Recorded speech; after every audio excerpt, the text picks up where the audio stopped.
is gerrymandering? What is map rigging? So in 1812, there was a governor of Massachusetts. His name was Elbridge Gerry, G-E-R-R-Y, and he was leading the effort to draw new district lines in 1812.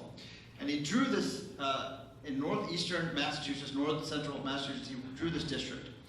And editorial cartoonists said, this is crazy. That does not look like a contiguous district, a simple district. And they made a picture out of it. Now, I think people here have seen salamanders, right? I think that looks like a dragon.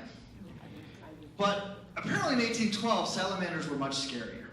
So they said that looked like a salamander, and they didn't want to say gerrymander because they wanted to mispronounce his name, so they called it a gerrymander. So this was the first known gerrymander, where you were manipulating the district lines. And his goal here was to try to give his political allies an advantage in that district. And that goes back over 200 years. It continues to be a practice. And sometimes we do it intentionally, sometimes we do it unintentionally, sometimes we do it for good reason. These are all crazy looking district maps, right? Here's another one. This is a district in Maryland. I'm gonna go back.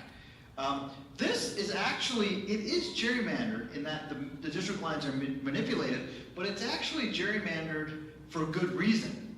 Because this is in the city of Chicago, and this neighborhood here and this neighborhood here are both heavily dominated by Latino residents.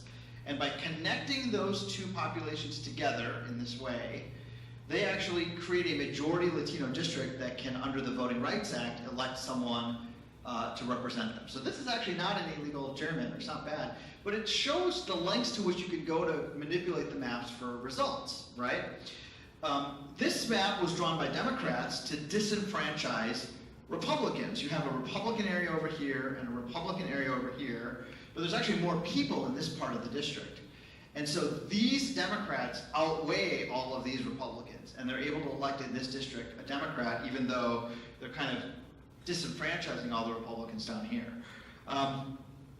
Now, you can sometimes see that a map has been manipulated, but you don't have to make it visually obvious. This is a map of Illinois, and if you look at this district here, that looks pretty normal, right?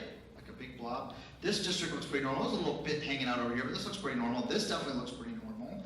This looks normal. This map is actually heavily gerrymandered to advantage Democrats. And so what we've learned is that it doesn't have to just be visual. Battery run on this thing? Skip the Wisconsin one for a second here.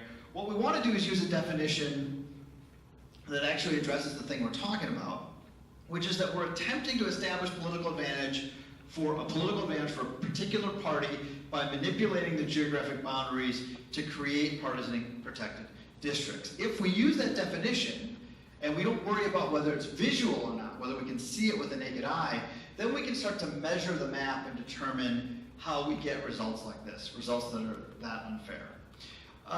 So that's our focus. We're not concerned on funny shapes. We're focused on something really basic, the misalignment of votes and seats.